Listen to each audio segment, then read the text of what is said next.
Now, if we move over to the volatility side of things. So obviously the break higher in spot did bring with it some higher realized volatility.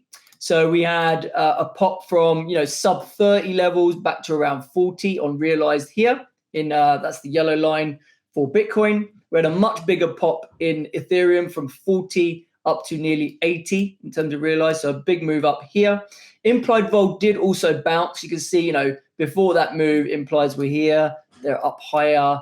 Ethereum implies were like around 60 odd, and they are closer to 80 now. So implies are up as well. And that means the carry still remains quite high, particularly in Bitcoin. So you can see the spread between them still exists, okay?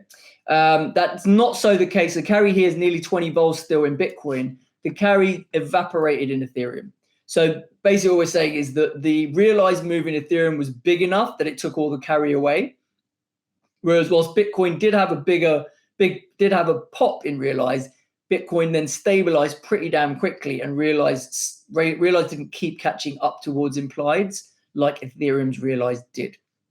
So that's the big difference there. So it's that bigger move in Ethereum that really helped close that gap and take away that carry. Now, vols are likely to be firm this week ahead of FOMC and non-farms.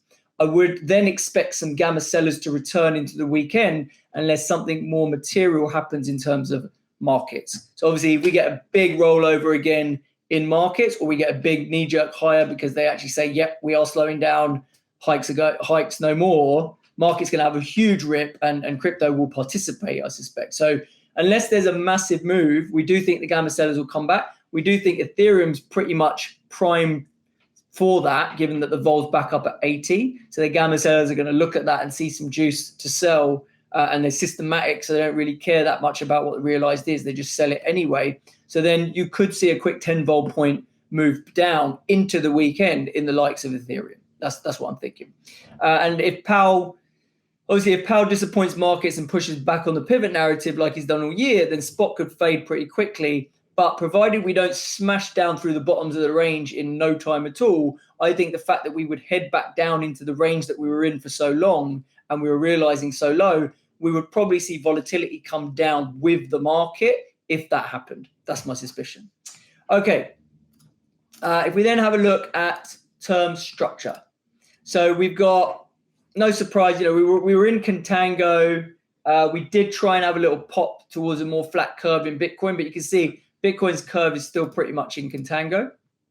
As you see here, it's flattening off a bit for the weeklies, but that's just because of the events this week with non-farms and FOMC. But in general, it's pretty much upward sloping contango for the rest of the curve. You look at Ethereum, it looks quite different, right? We've seen a pop in the curve to a flat green curve there at about 80 volt, and that makes sense because Ethereum's been moving more. If we look at the term structure of the spread, we see that a week ago it was all at around 10 vols. It's popped its head above 20 now because Ethereum obviously has been realizing. So you can see the 10-day realize is close to 40. That's this dotted line here, shows us what the 10-day realized spread is between Ethereum and Bitcoin realized volatility. So that's at 40. So it makes sense that the spread in implieds has popped from 10 to that somewhere in the middle at like 25. Now, I don't think this 40 realized differential is particularly sustainable. So I suspect it mean reverts back to something more normal. And then again, this spread probably mean reverts as well. Maybe we keep a little bit of a bid. Maybe we're at 15 vols is where it ends up. But I don't suspect this thing's going to stay at 25 for very long. Okay, so that's what I'm thinking. Obviously, if we broke 1800 to the upside in Ethereum, then maybe that would induce some more interest. And maybe that thing could hold a bid for a bit longer. Personally, given the shape of that curve, I prefer to own Vega in 2023. So that would be, in this longer part of the curve, because I do think we could collapse straight back down if we do go back into the range and markets drift back down and kind of some of this optimism on the Fed pivot narrative fades, then we may see the front end collapse again. And I don't want to be just sort of left holding December Ethereum options that are just going to bleed super fast. I'd rather hold stuff in March 23 that's going to hold its value much better and is going to keep me in the game for that downside move later, early next year when I think, things are going to certainly have deteriorated quite a lot on the macro backdrop. Okay, that's where we are on term structure. Now, if we look at Skew, So Skew has had pretty big moves this week, both in Bitcoin and Ethereum. It's down about 6.5 vols in Bitcoin and 5 in Ethereum. That's in the 25 delta 1 month Skew, but also seeing similar moves down in the 3 month and the rest of the curve. So that's taken Skew to about 1 vol point for puts over. And these are levels that we haven't seen in Bitcoin since March this year. So really compressing that Skew down to unstressed levels, and if anything, kind of optimistic levels where people are coming in and buying calls again. Okay. Now, the risk of more upside may be real in the short term, especially if Powell signals some kind of slowing in rate hikes. But I think using this contraction in Skew to enter hedges is what makes the most sense, because I'm not a buyer of this narrative that seems to be forming. I think it's just more of the same, where they're going to reiterate that inflation needs to come down a lot more than this before we do anything significantly different. Okay, and then that's pretty much what I'm saying. So I think, which Skew would I buy between the two? I don't know. I'm fairly indifferent. I'd probably say on the put side, I'm fairly indifferent, but on the call side, some people may be less inclined to want to sell Ethereum calls, because if we do go up, then maybe that's the thing that has the real explosiveness to the upside. So, but if you are an owner of Ethereum and Bitcoin like myself, then doing risk reversals and things like that against it makes a lot of sense anyway, right? If you're happy to neutralize your exposure and just be well hedged. Okay. So in your report, you've got the dashboards. I won't go into these in detail. You can have a look at these yourself and see what the different measures and metrics are looking like. Or you can see here really the big difference in strategy compass is Bitcoin vols are still cheap enough to screen as a buy puts, whereas if we look at Ethereum, we see it's more buy risk reversals, because that vol has now popped again and is not as cheap as it was. So that's one thing to note. In terms of what we're seeing in the market, in terms of crypto flows, we are seeing, scattered around the place, a bit more call activity than what we have been seeing. Shouldn't really surprise anyone, given that the break was to the upside. We're seeing straight calls and call spreads being bought in November in Bitcoin. You can see that here.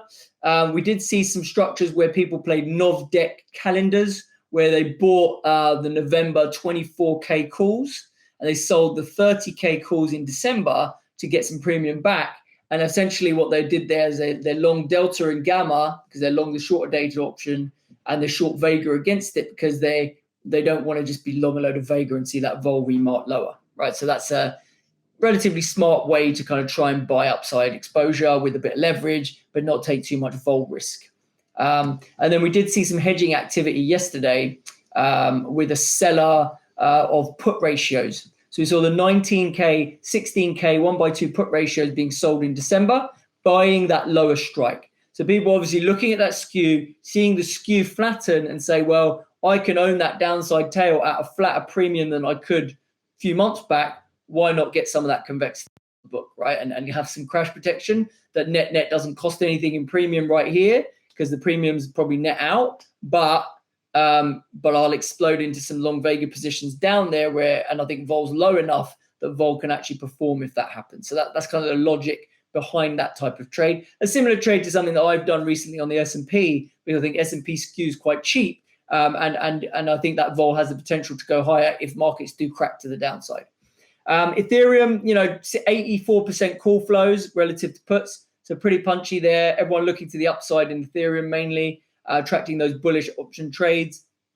A decent amount of call ratios being sold, some short dated like November, these 1800, 2000s, and also some longer dated like March 23, where we saw a seller of the 2600 calls to buy multiple of the 4000 calls. Again, trying to get some of that convexity for a move, not commit to a delta position right here, right now. But if a move was to transpire and vol was to catch a bid on that move higher, like what we've just seen, then those type of call ratio structures would work quite nicely. We did also see outright call spread buyers for directional trades in Nov and DEC as well. And we saw 11th of November, super short dated, 10 days out, crash protection buyer on the 1350 strike puts. Obviously, that's hedging, the whatever's going to happen with the midterms, the FOMC, the non-farm payrolls, and I think it may even capture the CPI. Can't remember what the exact date of the next CPI is, but it's probably going to capture that as well.